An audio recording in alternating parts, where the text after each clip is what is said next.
ఈరోజు నేను చెప్పబోతున్న అంశాలు నాకు తెలిసి తెలుగు మీడియాలో ఎవరో టచ్ చేయాలి. నా ఇన్వెస్టిగేషన్లో భాగంగా ఈ డీటెయిల్స్ నాకు వచ్చినాయి. సోర్స్ రివీల్ చేయకూడదని రివీల్ చేయట్లా. బట్ ఇప్పుడు నేను చెప్పేవన్నీ కూడా త్వరలో పోలీసుల విచారణ, జనసేన కమిటీ విచారణలో and women commission Rayapeta Sailaja గారు వారి విచారణలో మొత్తం ఇవే తేలుతాయి. గణేష్ గోల్డ్ తాకట్టులో ఉన్న బంగారాన్ని విడిపించి కొనబడును. సంప్రదించండి 9966651144. ముందుగా పవన్ కళ్యాణ్ గురించి, జనసేన గురించి ఈరోజు మన జగన్మోహన్ రెడ్డి మాట్లాడుతున్నాడు.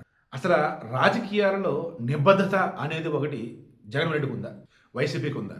ముందు అది మాట్లాడుకున్నాక ఈ 6వ శ్రీధర్ రైల్వే కొడూరు సంబంధించి అర్హత లేని వ్యక్తి ఈరోజు అందలం ఎక్కాడు. బికాస్ పవన్ కళ్యాణ్ అంటే పవన్ కళ్యాణ్ పడే యొక్క శక్తిని ముందు పెట్టి ఆ రోజు కూటమి ముందుకెళ్ళింది.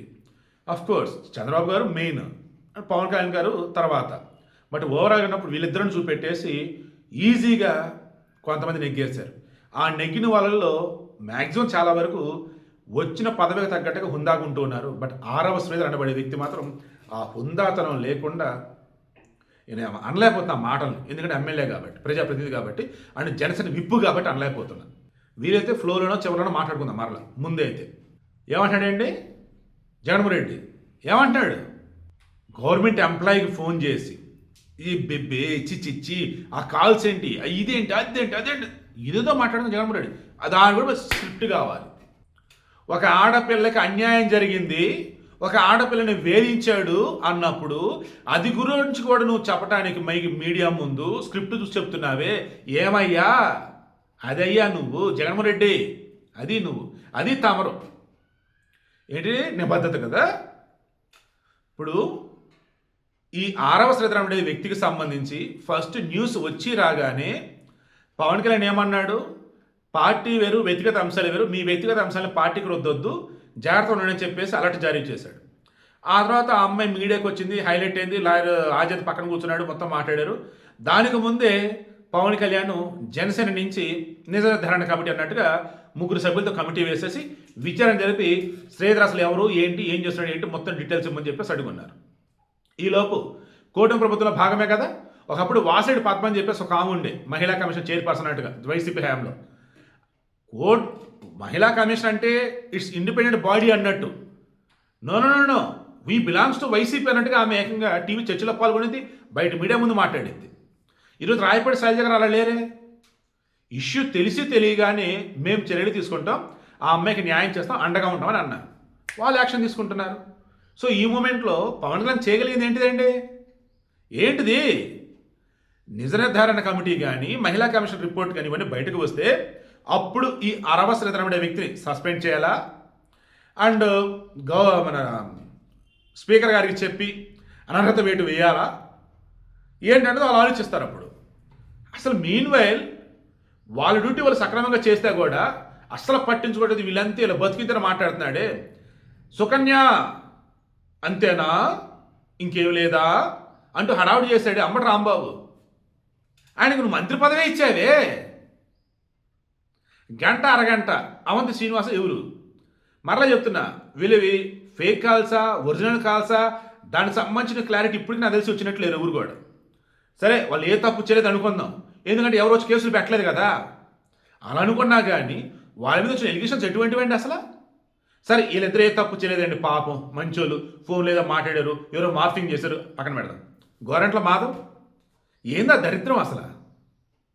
అందరూ చూసారా? చూసే ఉంటారు కదా. అటువంటి మనిషి మీద కనీసం చర్యలు. మెయిన్గా అనంతబాబు తన డ్రైవర్ని చంపి డోర్ డెలివరీ చేస్తే నో చర్యలు. ఆ తర్వాత ఎప్పుడుకో సస్పెండ్ చేశారు, అది పేరుకే సస్పెన్షన్. మళ్ళీ జగన్తో కలిపి మీటింగ్లో పాల్గొంటాడు, వైసీపీకి సంబంధించిన యాక్టివిస్ట్ అన్నింటిలో పాల్గొంటాడు అనంతబాబు. మరల జైలు నుంచి బయటకు వస్తున్నప్పుడు రాజభోగం అన్నట్టుగా ఊరేగింపు పట్టుకొచ్చారు ఈ వైసీపీ వాళ్ళు. ఇది వాళ్ళ బతుకు, ఇది వాళ్ళ నిబద్ధత. ఒకళ్ళంటే ఒకళ్ళని సస్పెండ్ చేసేది లేదు, యాక్షన్ తీసుకునేది లేదు. ఒకళ్ళ మాత్రం సస్పెన్షన్ బిల్డప్ ఇచ్చారు, మరల మొత్తం పార్టీలో అంటగాగుతూనే ఉన్నారు. ఈయన నిబద్ధత గురించి మాట్లాడతాడు. రిపబ్లిక్ డేకి జెండా వందనం చేయడం కూడా ఎక్కడ కనపడిన వ్యక్తి ఈరోజు ఒక మహిళ కేసు పెడుతుంది అనగానే, ఎవరి మీద అనగానే, కూటమి వాళ్ళ మీద అనగానే వచ్చేసాడు ఊగిపోతూ. అయితే శవం కనపడాలా లేదన్నప్పుడు ఏదైనా కేసులు కనపడాలి, అప్పుడు వస్తాడు. వచ్చేసాడు జగన్మోహన్ రెడ్డి. వచ్చేసాడు. వచ్చి రాగానే అరే స్క్రిప్ట్ ఇవ్వండిరా అన్నకి ఇచ్చారు, ఫాలో అయిపోయాడు, మళ్ళీ చదివేశాడు, మరలా కామెడీ పీస్ లాగా ఆయన జనాలకి ఏదేదో ఇచ్చేశాడు. చెప్పండి, నాకు విసుకొస్తుందండి. బట్ ఒక జర్నలిస్ట్గా ఉన్న విషయం చెప్పాలి కాబట్టి పద్ధతిగా చెప్తూ ఉన్నానండి. అయ్యా జగన్మోహన్ రెడ్డి గారు, మీరు మీ నిబద్ధత ఏంటో ఒక్కసారి 2019-20 మధ్య ఏం జరిగిందో మీ వాళ్ళు ఏం చేస్తారో చూసుకోండి. ఈరోజు ఉన్నటువంటి కూటమి పాలకులు ఏం చేస్తున్నట్టు కూడా క్రాస్ చెక్ చేసుకోండి. వాళ్ళ దరిదాపులో మీరు ఉండరు. పవన్ కళ్యాణ్ ఎంత స్థాయి మీది కాదు అది తెలుసుకోండి. ఇక నెక్స్ట్ 6వ శ్రీధర్, ఇతనికి సంబంధించి పెళ్లి కాల, అవతల అమ్మాయి ఎవరైతే ఉన్నారో పెళ్ళైంది, కొడుకున్నాడు. కొడుకున్నటువంటి మహిళలతో ఇతను ఏంటండి ఆ కామకేలి ఏంటి అది? సరే 5 సార్లు అభాషణ అంది, మొదటిసారి అంటే ఓకే తప్పదు అనుకోవచ్చు, అన్నిసార్లు అంటే ఆమె కూడా తెలిసే కదా జరిగింది, రైట్. బట్ ఆమె ఏమంటుంది, నాకు ఇష్టం లేకపోయినా బలవంతంగా ఇతను చేర్చాడు అంటుంది. సో బలవంతంగా అభాషణ చేర్చాడు, అదొక కేసు. వాళ్ళకి సంబంధించినవి పర్సనల్గా కొన్ని నేను చెక్ చేస్తున్నాను, అదాకా వచ్చినాయి, బట్ నేను రివీల్ చేయలేను కాబట్టి రివీల్ చేయట్లేదు. ఇండియాతో నేను పోను, బట్ సింపుల్గా చెప్తాను. ఆమె బయట పెట్టినట్టు తీసుకుందాం. ఆమె పేరు మీద బయటకు వచ్చిన కొన్ని వీడియోలు ఆడియోలు కొన్ని బయట అందులోనే తీసుకుందాం. ఇతను ఆమె ఒరే బాబు నీకు దండం, నీ బతుకు నీది, నా బతుకు నాది, నాతో పెళ్లికి మీ ఇంట్లో ఒప్పుకోలేదు కదా, నన్ను వదిలేరా బాబు నావంటే, లేదు నువ్వు లేకపోతే నా చచ్చిపోతుందని చెప్పేసి చేతులు కోసుకున్నాడు. నేను ఆ వీడియో కూడా చూశాను, చేతులు కోసుకున్నాడు. ఆ తర్వాత కూడా ఆమెతో 10 రకాల సెక్సువల్ కలుస్తూనే ఆమె వద్దురా నీ బతుకునేది, నా బతుకు నాదరా బాబు అంటూ ఉన్నా కానీ లేదని చెప్పేసి నీ పిల్లోని చంపేస్తాడని బెదిరించాడట. ఇప్పుడు ఆమె నేషనల్ ఉమెన్ కమిషన్ కేసు పెట్టారు, డీజీపీకి కేసు పెట్టారు. ఇదే తప్పు ఏం జరిగిందో ఎవరిది ఏంటో మీరే తేల్చండి. మీన్ వైల్ నాకు రక్షణ కల్పించండి, నా బిడ్డకు రక్షణ కల్పించండి. నన్ను హెరాస్ చేస్తున్నాడు, నా బిడ్డ చంపుతాను బెదిరిస్తున్నాడు, నన్ను కాపాడండి, నా బిడ్డను కాపాడండి. ఇదే అడిగింది ఆమె, అంతకు చేయమడల్లా.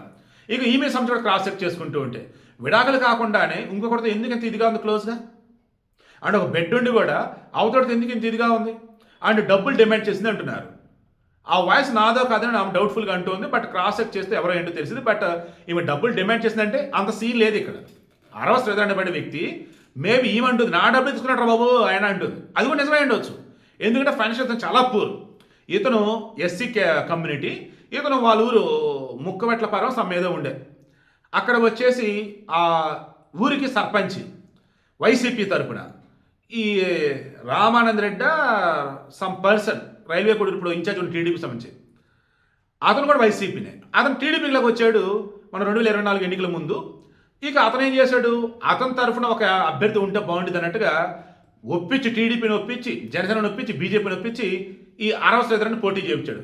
వాస్తవానికి జనసేన ఎమ్మెల్యే క్యాండిడేట్గా వేరే వాళ్ళు నిల్చోబెట్టారు, మొత్తం రెడీ అయిపోయింది. బట్ ఈ రూపానంద రెడ్డి ఎవరో వచ్చేసి పట్టుబట్టి మరి ఆయన క్యాండిడేట్ అన్నట్టుగా ఇతను పెట్టారు. గెలిచినప్పటి నుంచి ఇతను ఏం చేశాడు, ఈ రూపానంద రెడ్డి ఏది చెప్తే అది అంతే. నాకున్న సమాచారం మేరకు ఇతను సొంతంగా డెసిషన్స్ తీసుకునే లేదు నాకు తెలియదు, కానీ జనసేన విప్పు కూడా అయ్యాడు. అయినా సరే అతను ఏం చేశాడు, అమ్మాయిలతో చాటింగ్లా, అమ్మాయిని సోషల్ మీడియా ఫ్లడ్ చేయటం ఉండటమా, ఇవన్నీ ఇప్పుడు విచారణలో తేలతాయి. అవునా కదా మీరే చెక్ చేసుకుంటారు తర్వాత. ఇప్పుడు నేను చెప్పినవి అంతేమని నేను చెప్పేది ఏంటంటే హార్ట్ఫుల్గా ఈ మాట ఏదో అంటున్నా, కూటమి ప్రభుత్వాన్ని గెలిపించమని అడిగినటువంటి జర్నలిస్ట్గా నేను అడుగుతూ ఉన్నా. అయ్యా పవన్ కళ్యాణ్ గారు, ఈ 6వ శ్రీధర్ అనే వ్యక్తి ఒకసారి అతను ఎవరు ఏంటి మొత్తం క్రాస్ చెక్ చేయండి. అతనికి జనసేన నుండి అర్హత లేదని మీరు అనుకుంటారు, అలా అనిపించిన రోజు అతను సస్పెండ్ చేయండి. అండ్ ఎమ్మెల్యే పది ఉంచాలా తీరనేది మన స్పీకర్ గారితో మాట్లాడాలని డెసిషన్ అయితే తీసుకోండి. బట్ అర్హత లేకుండా ఎమ్మెల్యే అయ్యాడు, ఎమ్మెల్యే తర్వాత కూడా ఆ అర్హతను పొందలేకపోయాడు, ఇంకా దానిని చెడుగా వాడుకున్నాడు. అతని వాళ్ళే ఈరోజు కూటమికి చెడ్డ పేరు. ఇక వైసీపీలకు మాత్రం కోతి కొబ్బరి చెప్పు దొరికినట్టుగా ఆ అమ్మాయి దొరికింది, ఇతను దొరికాడు. ఇక శవం కనపడ్డా కేసు కనపడ్డా వైసీపీ తట్టుకోలేరు కదా, అందుకే కింద మీద పడిపోతున్నారు. ఇటువంటి వాటి మీద పెట్టే శ్రద్ధ వైసీపీ అయినా సాక్షులు కానీ ప్రజా సమస్యల మీద 10% పెట్టినా వాళ్ళకి ఇప్పుడు ఎవరైతే జనాలు దూరం వెళ్ళిపోతున్నారో కనీసం వాళ్ళైనా కాపాడుకున్న వాళ్ళు అవుతారు.